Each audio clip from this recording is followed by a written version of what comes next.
Good morning students. SV academy Rawla की online classes में आपका हार्दिक स्वागत है। Class 11th subject English, lesson 5th the ailing planet, the green movements role. बीमार ग्रह, हरित क्रांति का प्रभाव। ऑथर है इसके नानी पालखीवाला। नानी पालखीवाला इसके ऑथर है। तो उन्होंने हमारी इस पृथ्वी ग्रह की बिगड़ती हुई परिस्थितियों के बारे में चिंता व्यक्त करते हुए लिखा है, एक ऐसे के रूप में, एक निबंध के रूप में, जिसमें उन्होंने पर्यावरण के विषय में अपनी चिंता को जाहिर किया है और इस पृथ्वी की दुर्दशा को गिरते हुए स्वास्थ्य वाले बीमार व्यक्ति की तरह हमारे सामने प्रस्तुत किया है। वो पृथ्वी को एक सजीव की भांति देखने के लिए हमें सजेस्ट करते हैं और वो कहते हैं कि हमें इसके स्वास्थ्य का ध्यान रखना चाहिए। उसके अलावा उन्होंने 4 मुख्य तंत्र की बात की है: मत्स्य क्षेत्र, वन क्षेत्र, घास के मैदान और फसल के लिए उपजाऊ भूमि की जिनसे जीवन चलता है। तो उनका अंधाधुंध प्रयोग हमें नहीं करना चाहिए। अगर इनका हम अंधाधुंध उपयोग करते हैं तो हमारी भावी या आने वाली पीढ़ियों के लिए हम बहुत बड़ा नुकसान करके जा रहे हैं। और उसके अलावा वो कुछ रूल्स की भी बात करते हैं कि हमारे देश में पर्यावरण संरक्षण के लिए कानून तो बहुत है, लेकिन दुर्भाग्य कि या तो उन कानून की अनदेखी की जाती है या फिर उन्हें सही तरीके से लागू ही नहीं किया जाता है, जिससे जनसंख्या का विस्फोट इस पृथ्वी ग्रह पर बदतर हालात में है। और वो कहते हैं कि हमें किसी न किसी तरीके से इस पर नियंत्रण करना चाहिए। अगर हम ऐसा नहीं करते हैं, इसका मतलब हम हमारे आने वाली पीढ़ियों को गरीबी में ही देखना चाहते हैं। इसीलिए उन्होंने हमें सजेस्ट किया है कि हमें अपने बच्चों के समान, जिस तरह से हम अपने बच्चों की देखभाल करते हैं, उसी तरह से इस पृथ्वी ग्रह की देखभाल करनी चाहिए। तो पढ़ते हैं ये निबंध कि क्या लिखा है उन्होंने। Let's start. One cannot recall any moment in world history which has gripped the imagination of the entire human race so completely and so rapidly as the Green Movement, which started nearly 25 years ago. उन्होंने कहा है कि इस दुनिया के इतिहास में किसी को भी किसी ऐसे मूवमेंट यानी कि आंदोलन या क्रांति की याद नहीं होगी जिसने पूरी मानव जाति के कल्पनाओं को पूरी तरह से और शीघ्रता से जकड़ा हो। ग्रेप्ट मतलब जकड़ा हो, जितना कि लगभग 25 ईयर्स यानी कि 25 वर्ष पूर्व शुरू हुए हरित क्रांति आंदोलन ने। यानी कि उनके कहने का मतलब कि इस दुनिया के अंदर किसी भी व्यक्ति को किसी ऐसे आंदोलन का याद नहीं होगा जिसने संपूर्ण मानव जाति को इतनी बुरी तरह से झकझोरा हो जितना कि हरित क्रांति ने, जो कि 25 वर्ष पूर्व शुरू हुई थी। कहाँ शुरू हुई थी? इन 1972 the world first nation wide green party was founded in New Zealand. और उन्होंने बताया कि 1972 में संसार की पहली राष्ट्रव्यापी हरित पार्टी की स्थापना न्यूजीलैंड में हुई। Since then the movement has not looked back. और सिंस देन यानी कि तब से, कब से, जब से कि ग्रीन पार्टी की स्थापना 1972 में न्यूजीलैंड में हुई, तब से इस आंदोलन ने पीछे मुड़कर नहीं देखा। कौन से आंदोलन ने? हरित क्रांति का जो आंदोलन शुरू हुआ है उसने। और ये हरित क्रांति का आंदोलन किस लिए शुरू हुआ था? पर्यावरण संरक्षण के लिए, पर्यावरण को बचाने के लिए। We have shifted one hopes irrevocably from the magnetic view to a holistic and ecological view of the world। उसके बाद वो बताते हैं कि हमें अपनी आशा को यांत्रिक दृष्टिकोण से हटाकर अपरिवर्तनीय रूप से संसार के संबंध में पूर्ण और इकोलॉजिकल पारिस्थितिकी दृष्टिकोण में परिवर्तित कर लिया है। यानी कि ये आंदोलन ही था जिसकी वजह से हमारे विचारों के अंदर बदलाव हुआ है। यानी कि हमारे विचार जो कि पहले यांत्रिकता से भरे हुए थे, अब हमने उससे अपने आप को हटाया है और हमने जो पारिस्थितिकी दृष्टिकोण है उसको अपनाया है। It is a shift in human perceptions as revolutionary as that introduced by Copernicus, who taught mankind in the 16th century that the earth and the other planet revolved round the sun। उसके बाद में वो बताते हैं कि यह मानवीय समझ में उतना ही क्रांतिकारी परिवर्तन है जितना कि 16वीं शताब्दी में कोपरनिकस ने मानव जाति को यह बताया कि पृथ्वी तथा ग्रह सूर्य के चारों ओर चक्कर लगाते हैं। वो कहते हैं, कहने का मतलब कि इस क्रांति की वजह से, इस ग्रीन पार्टी की स्थापना से जो हरित क्रांति शुरू हुई, उसकी वजह से मानवीय समझ में भी उतना ही क्रांतिकारी परिवर्तन हुआ जितना कि 16वीं शताब्दी में कोपरनिकस ने मानव जाति को ये बताया कि पृथ्वी और अन्य ग्रह वो सूर्य के चारों तरफ चक्कर लगाते हैं। For the first time in human history there is a growing world wide consciousness that the earth itself is a living organism an enormous being of which we are parts. मानव इतिहास में पहली बार बढ़ती हुई विश्वव्यापी जागरूकता उत्पन्न हुई है कि पृथ्वी अपने आप में एक सजीव संरचना है।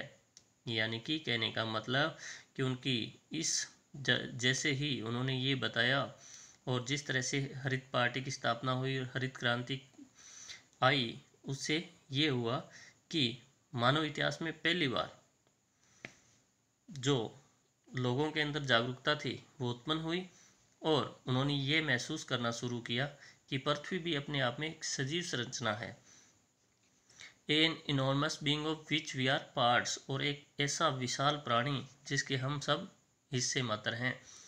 It has its own metabolic needs and vital processes which need to be respected and preserved.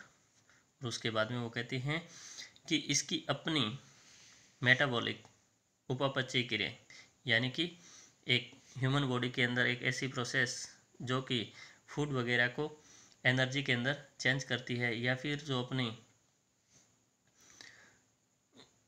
Material होता है जो ग्रोथ में सहयोग करता है उसमें बदलती है, तो उसे बोलते हैं उपापचयी क्रिया। तो वो कहते हैं कि इसकी अपनी उपापचयी आवश्यकताएं और ज़रूरी प्रक्रियाएं हैं जिसका सम्मान और संरक्षण किया जाना और बनाए रखे जाने की ज़रूरत है। The earth vital science reveal A patent in declining health. उसके बाद में वो बताते हैं कि पृथ्वी के महत्वपूर्ण लक्षण यह प्रकट करते हैं कि पृथ्वी का स्वास्थ्य है वो गिर रहा है। We have begun to realize our ethical obligations to be good stewards of the planet and responsible trustees of the legacy to future generations। हमने इस ग्रह के अच्छे व्यवस्थापक हमने इस ग्रह के अच्छे व्यवस्थापक, स्टीवर्ड्स का मतलब व्यवस्थापक, अच्छे व्यवस्थापक और आने वाली पीढ़ियों के उत्तराधिकार के जिम्मेदार ट्रस्टी होने के अपने नैतिक कर्तव्य को महसूस करना शुरू कर दिया है। यानी कि ये क्रांति ही है जिसकी वजह से हमने ये महसूस किया है कि हम आने वाली पीढ़ियों के लिए एक अच्छे जिम्मेदार ट्रस्टी की भूमिका निभाएं और उनके प्रति हमारा भी कोई एथिकल ऑब्लिगेशन, यानी कि एथिकल का मतलब नैतिक, मॉरल ऑब्लिगेशन, नैतिक कर्तव्य बनता है, उसको महसूस कर रहे हैं और एक अच्छे व्यवस्थापक की भूमिका निभाने लगे। The concept of sustainable development was popularised in 1987 by the world commission on environment and development. उसके बाद में सस्टेनेबल डेवलपमेंट का मतलब है स्थिर या टिकाऊ विकास। स्थिर रखे जा सकने वाले विकास या टिकाऊ रखे जा सकने वाले विकास का विचार सन 1987 में world commission on environment and development यानी कि विश्व पर्यावरण में विकास आयोग द्वारा लोकप्रिय बनाया गया। एक टिकाऊ विकास का विचार है वो 1987 में विश्व पर्यावरण एवं विकास आयोग, उसके द्वारा इसे पॉपुलराइज किया गया, इसे लोकप्रिय बनाया गया।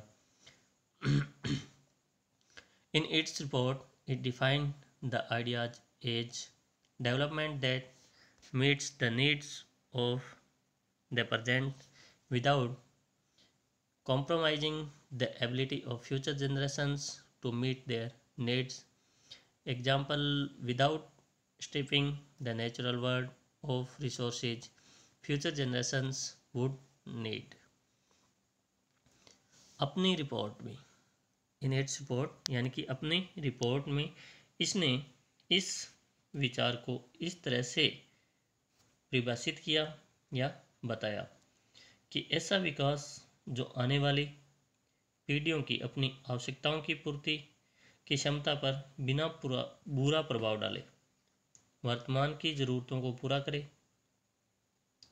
कहने का मतलब प्राकृतिक संसार को उन संसाधनों से वंचित किए बिना जिनकी भावी पीढ़ियों को ज़रूरत होगी। यानी कि इस आयोग ने, विश्व पर्यावरण में विकास आयोग ने ये बताया कि हमें ऐसे विकास की तरफ आगे बढ़ना है जो हमारी आने वाली पीढ़ियां हैं उनकी आवश्यकताओं की पूर्ति बिना किसी बुरा प्रभाव डाले हुए, जो कि वर्तमान की जो अपनी ज़रूरतें हैं उनको भी पूरा करे, यानी कि उनका कोई नुकसान नहीं हो और हमारी जो डेली नीड्स है वो भी पूरी होती जाए। तथा ये भी बताया कि प्राकृतिक संसार को उन संसाधनों से वंचित किए बिना, यानी कि इस प्रकृति को उन संसाधनों से वंचित भी नहीं करना है जिनकी भावी पीढ़ियों को ज़रूरत होगी। यानी कि हमें अत्यधिक दोहन से बचना है, हमारी आवश्यकताओं को भी पूरा करना है, लेकिन साथ ही साथ ये भी ध्यान रखना है कि हमारी जो आने वाली पीढ़ियां हैं उनको भी उनकी क्षमता के अनुसार पर्याप्त मात्रा में वो चीज़ें उपलब्ध हो। In the zoo at Lusaka, Zambia, there is a cage where the notice reads the world's most dangerous animal. Zambia में लुसाका शहर के एक चिड़ियाघर में एक पिंजरा है जिसके सूचना पट पर लिखा हुआ है संसार का, यानी कि वर्ल्ड, संसार का, विश्व का सबसे खतरनाक जानवर। यानी कहने का मतलब जाम्बिया में लुसाका नामक शहर, वहाँ एक चिड़ियाघर, चिड़ियाघर के बाहर एक नोटिस बोर्ड, नोटिस बोर्ड पे क्या लिखा हुआ है कि संसार का सबसे खतरनाक जानवर। तो वो कौन सा जानवर है? Inside the cage there is no animal, पिंजरे के अंदर तो वहाँ कोई जानवर ही नहीं है। But a mirror where you see yourself, परंतु वहाँ एक दर्पण है जहाँ तुम अपने आप को देखते हो। मतलब यानी कि जो इंसान उस दर्पण में देखता है वह नोटिस उसी के लिए है कि जो अपनी शक्ल उसमें देख रहा है, अपना चेहरा जो देख रहा है, वही विश्व का सबसे खतरनाक जानवर है। Thanks to the efforts of number of agencies in different countries, a new awareness has now dawned upon the most dangerous animal in the world. भिन्न भिन्न देशों की अनेक एजेंसियों के प्रयास के कारण, थैंक्स टू, यहाँ पे लिखा हुआ है थैंक्स टू, तो उसका मतलब है प्रयास या के कारण। Thanks to the efforts of a, thanks to का मतलब है ड्यू टू, के कारण। Thanks to the efforts of a number of agencies in different countries, a new awareness has now down upon the most dangerous animal in the world.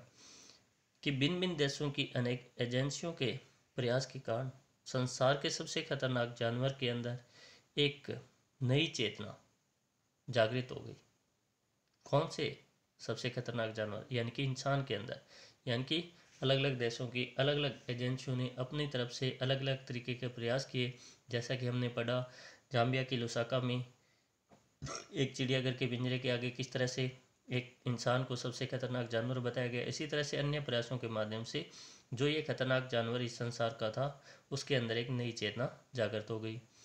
He has realised the wisdom of shifting from a system based on domination to one based on partnership.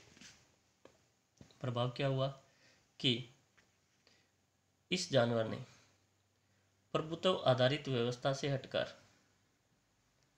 Domination system से हटकर यानी कि प्रभुत्व आधारित व्यवस्था से हटकर partnership यानी कि सहकारिता आधारित व्यवस्था को स्वीकार करने की समझ को महसूस कर लिया है। इस प्राणी ने यह महसूस कर लिया है कि अब हमें एक प्रभुत्व आधारित व्यवस्था नहीं चाहिए, हमें एक सहकारिता आधारित व्यवस्था चाहिए, और उसको स्वीकार करना भी सीख लिया है। Scientists have catalogued about 1.4 million living species with which mankind shares the earth. वैज्ञानिकों ने 1.4 मिलियन यानी कि 14 लाख, 1 मिलियन 10 लाख, तो 1.4 मिलियन यानी कि 14 लाख वैज्ञानिकों ने 14 लाख सजीव प्राणियों की सूची तैयार की है जिनके साथ मानव जाति पृथ्वी पर साथ साथ रहती है। Estimates vary widely as regards the still uncatalogued living species. Biologists reckon that about 3 to 100 million other living species still languish unnamed in ignominious darkness. और उसके बाद में वो बताते हैं कि अभी तक जिन सजीव जातियों को सूचीबद्ध नहीं किया गया है उनके अनुमानों में बहुत फर्क है। जीव वैज्ञानिकों का अनुमान है कि 3 से लेकर 100 मिलियन अन्य सजीव प्रजातियां अभी भी अज्ञात अपमानजनक अंधेरे में पड़ी हुई है। कहने का मतलब 30 लाख से लेकर 10 करोड़ तक अभी भी ऐसी सजीव प्रजातियां हैं जिनकी खोज नहीं हुई है, जो एक अज्ञात अपमानजनक अंधेरे के अंदर पड़ी हुई है।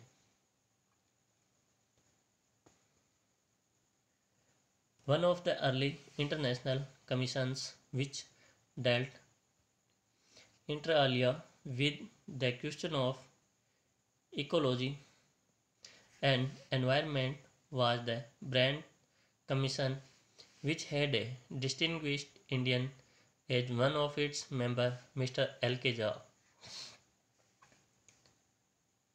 प्रारंभिक अंतर्राष्ट्रीय आयोगों में से एक, जिसने अन्य बातों के साथ साथ पारिस्थितिकी और पर्यावरण के सवाल पर विचार किया, वह था ब्रेंट आयोग, और जिसमें एक विशिष्ट भारतीय श्री L.K. झा एक सदस्य थे। The first Brent report raised the question, are we to leave our successors a scorched planet of advancing deserts और impoverished landscapes and ailing environment. यानी कि इस जो आयोग था, कौन सा, ब्रेंट आयोग, इसने अपनी पहली जो रिपोर्ट पेश की उसमें एक क्वेश्चन पूछा, और वो क्वेश्चन क्या था, राइट मतलब क्वेश्चन उठाया, और वो क्या था, क्या हम सक्सेसर में उत्तराधिकारी, क्या हम अपने उत्तराधिकारियों के लिए सूखा हुआ और विस्तृत होते रेगिस्तानों वाला, उजड़े हुए भूदर्शों वाला और बीमार पर्यावरण वाला ग्रह छोड़ेंगे। यानी कि वो इस दुनिया से क्वेश्चन करते हैं कि क्या हम अपने उत्तराधिकारी यानी कि आने वाली या जो अपनी भावी पीढ़ियां हैं उनके लिए कैसा पर्यावरण छोड़ना चाहते हैं। क्या हम ये चाहते हैं कि हमारी भावी पीढ़ियों को सूखा हुआ और पसरता हुआ रेगिस्तान, या फिर बंजर या उजड़ा हुआ भूदर्श्य वाला, या फिर बीमार पर्यावरण, ऐसा पर्यावरण छोड़ना चाहेंगे। तो आज की इस वीडियो में इतना ही, मिलते हैं नेक्स्ट वीडियो में, इसी लेसन को कंटिन्यू करेंगे। तब तक के लिए goodbye, thanks for watching and have a nice day.